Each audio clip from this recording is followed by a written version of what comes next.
Labākais Cēsu alus loģistikas daļas darbinieks. Reiz bija darba komanda, kuras darbs bija lēns un neefektīvs. Tā vien likās, ka trūkst papāja spinātu buņģa, kas dotu spēku un labākus rezultātus.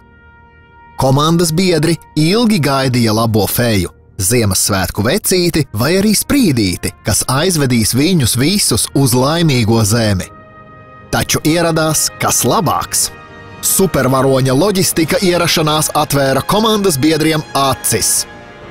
Gluži kā supervaronis ar savu centību, atsaucību un draudzīgo attieksmi, loģistikas komandai viņš parādīja, kā iegūt labākos rezultātus un kļūt par vieniem no labākajiem savā sfērā. Šis supervaronis ir lielisks ne tikai ar savām spējām, bet arī ar to, ka viņš ir cilvēcīgs un aktīvs, kuram patīk ne tikai brīnišķīga atpūta pie dabas makšķerējot un elpojot svaigu gaisu, sportot un aktīvi izkustēties, skaistu sieviešu klātbūtne, laba un izmeklēta mūzika tieši viņa gaumē, bet reizēm arī iedzert vislabāko alu Latvijā.